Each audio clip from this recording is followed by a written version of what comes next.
Electrodynamics with the pilot, Randy Durantier of Waterford, Michigan. Okay.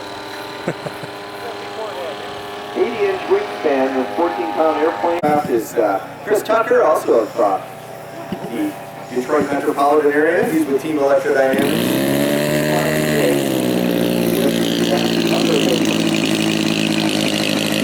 He is still out in form.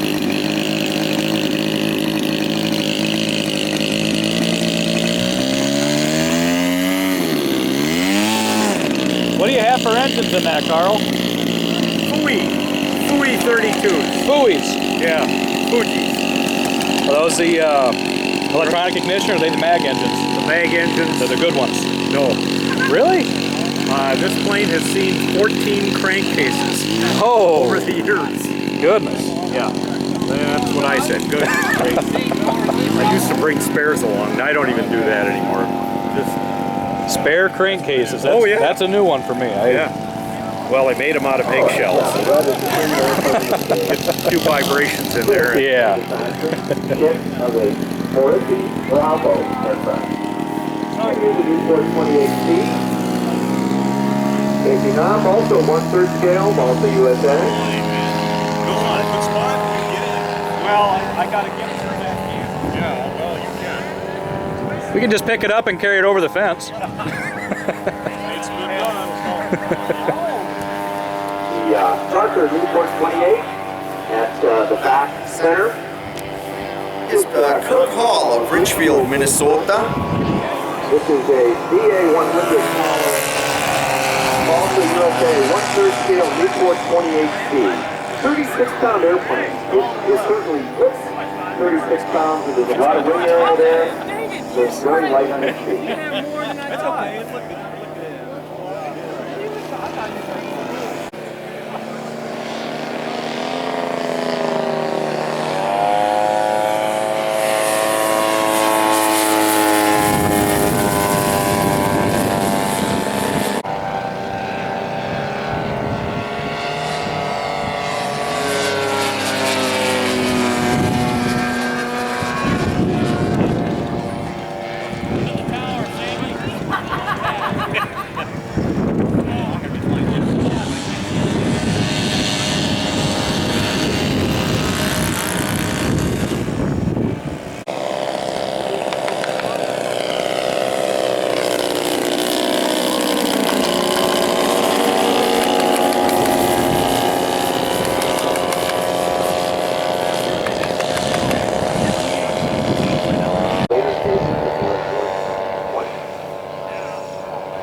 Malta, USA is one of the vendors. It's actually with us. If you look near the covered area, you'll see Canada and see the flag. MaltaUSA.com. MaltaUSA has been the bigger they are. So Wolfie, this is a military GB, right? That's it. Somebody was already giving me shit about that today. Was that you? No. I never thought about that. So you do have to kind of admit that. Yeah, they kind of, they don't admit to it, but they wanted to build a fast airplane, and the GBs were winning back in the day. Yep. So that's what they built. Now this is from your own plans, right? Pretty much, yeah. Okay. I got a set of plans, but I used very little of it. Just redrew them, or? Yeah, the whole wing, essentially, there was a foam wing with a different airfoil. I drew all that up myself. And the conformers and the fuselage changed. The only thing that's somewhat like the plans is the tail, actually. Wow. But I changed some. I have a little bit more scale structure under it because it's all fabric covered. Okay. And I wanted a little bit more strength. So essentially the whole thing. I made the cowl, I made the windshield, I made everything except for the gear. How long was construction?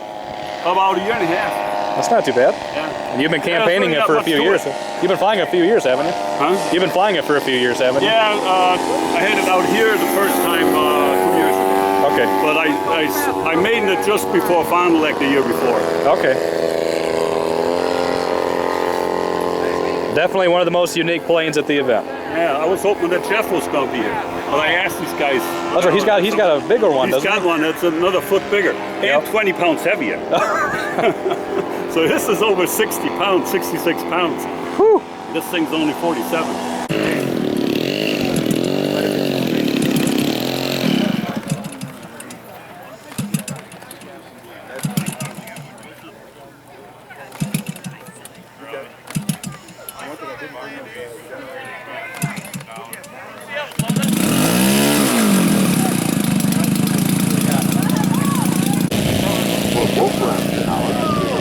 Elgin, Illinois.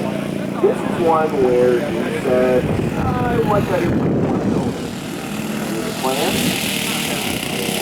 Cut the materials to do it. So when you go up with these, you don't know what you're going to get. You see that short nose. Your plane is very, very tail heavy. So let's talk about the full-size airplane for a moment. So the Warbirds I-16 is a Russian airplane that effectively fought closed cockpit action fighters like the Hazard-109 and Buffalo 192. Old Tarkov is how it's pronounced. I-16.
Carl also takes the approach where I like this airplane and he writes the plans and builds the materials. So this is powered by This is a military transport plane called the C-121. You'll see the military air transport command logo on it. This was flown in the mid-1950s. Again, it's a Lockheed Constellation, 4-engine aircraft, completely designed and built by Carl Lockheed.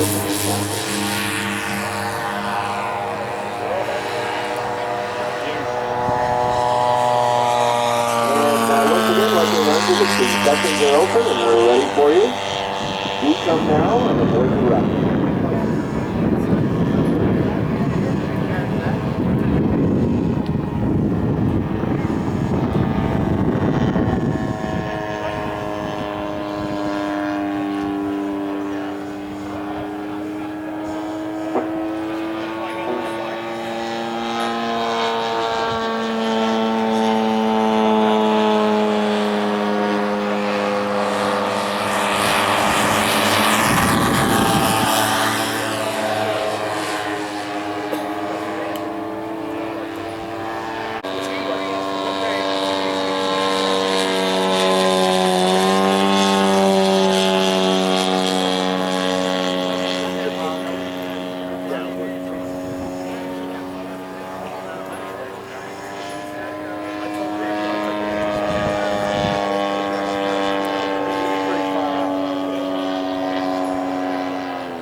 there by Wolfram and I from Elgin, Illinois. Here's Carl Basketball with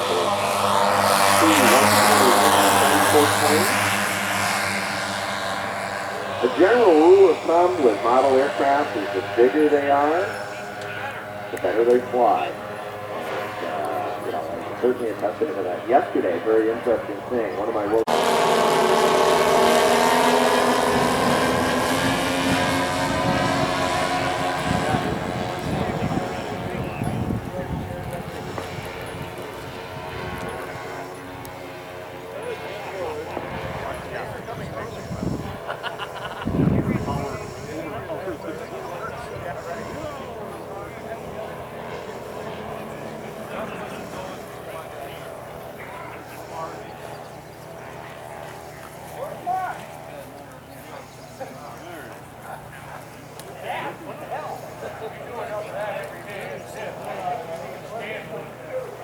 Carl Bachler with his gear locked down on final approach. These airplanes go where you point them. They don't automatically go there. They don't float. One thing also I'd like to point out, to spectators especially, while the name of our club is the Capital Area Radio Drone Squadron, these airplanes, all of them, get better. This is actually a turbine that runs on jet fuel with pneumatic retract. As far as models of this type go, this one is quite aerobatic and not blistering fast, but certainly it's not slow either. We have a gentleman here with a radar gun. We'll see what sort of speed we can clock. But a lot of the modeling isn't so much about the speed. Now, I can't say that this is relaxing. It is always much more relaxing than this hobby. But there's certainly a lot to it.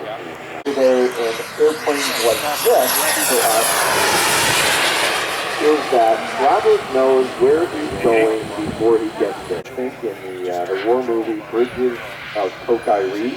That's a good movie. The Panther was the first operational jet fighter in the jet age in the early 50s.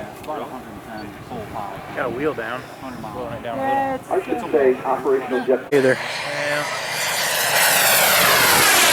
107. Looks like an attempt at a high-speed snap. Yeah. Was that you? I probably was on the elevator a little bit. Oh, Let's try it again. that pulled some G's. Oh, that's right. This aircraft moments ago was clocked at 107 miles per hour.